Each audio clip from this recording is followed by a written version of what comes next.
예, 안녕하세요. 국민의힘 한동훈 대표가 30일, 그러니까 내일이죠.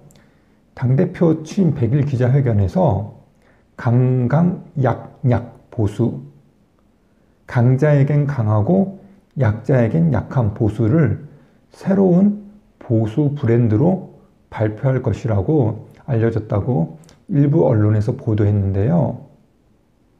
기존 보수에 대한 인식이 안 좋은 점을 바꾸려는 시도로 보입니다.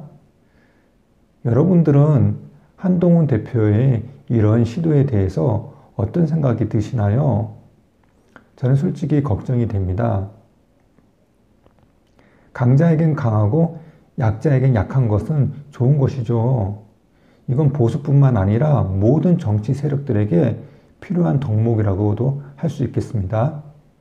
어떤 정치 세력이든 또는 정치인이든 강자에겐 약하고 약자에겐 강한 모습을 비친다면 그 즉시 여론의 문매를 맞을 게 뻔합니다. 그래서 정치 세력들은 서로 상대를 향해서 강약, 약강, 즉 강자에게는 약하고 약자에게는 강하다는 비난을 하곤 합니다. 그런데요, 우리 사회에서 약자는 누구이고 강자는 누구인가요? 임대인은 무조건 강자고 임차인은 무조건 약자인가요? 다주택자는 무조건 강자이고 1주택자는 무조건 약자인가요? 아니면 대기업에 다니는 사람은 강자이고 중소기업에 다니는 사람은 약자인가요? 사업주는 강자이고 노동자는 무조건 약자인가요? 저는 그렇지 않다고 봅니다. 그때그때 상황에 따라 다르다고 보는데요.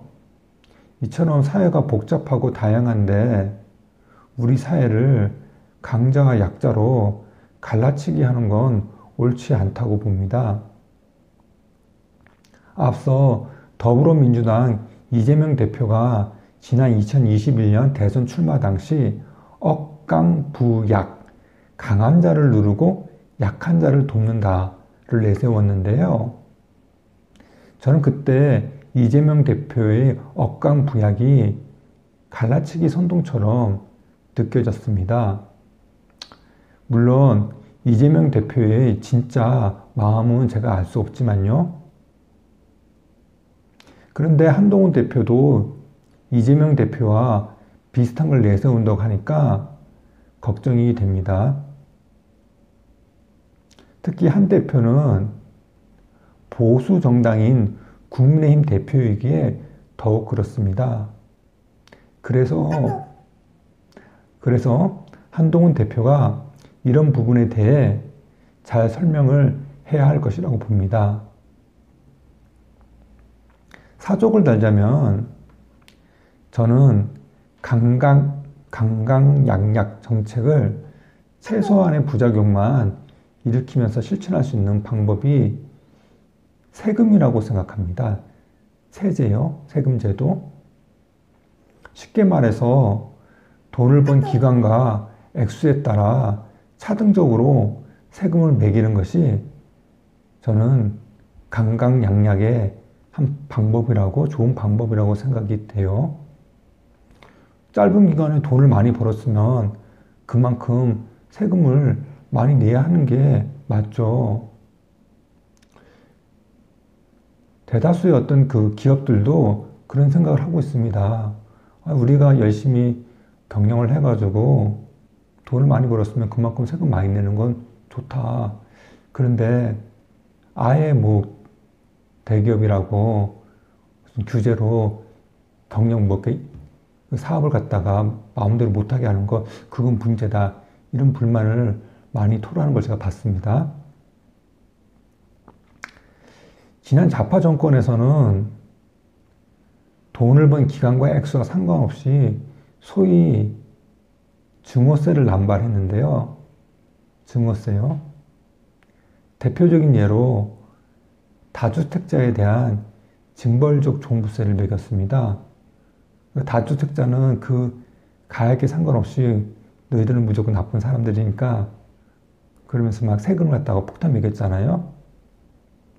그 결과 집값 폭등과 똘똘한 한 채 신드롬이 일었습니다. 그리고 이건 세금은 아니지만 임대인은 강자, 임차인은 약자라고 이렇게 간주를 해가지고 계약갱신 청구권 제도를 밀어붙이기도 했어요. 그래서 큰 부작용이 있었는데요. 전세 보증금 폭등이 생겼잖아요. 한동훈 대표가 그 보수 정당 대표인 한동훈 대표가 이런 점들을 잘 고려했으면 좋겠습니다. 한동훈 대표가 뭐 갈라치기 하려고 이런 얘기를 한 것 같지는 않은데, 하지만 이런 우려하는 목소리도 있으니까 이런 점에서 잘 좀 고려를 하고 또 설명을 해줬으면 좋겠습니다. 예, 감사합니다.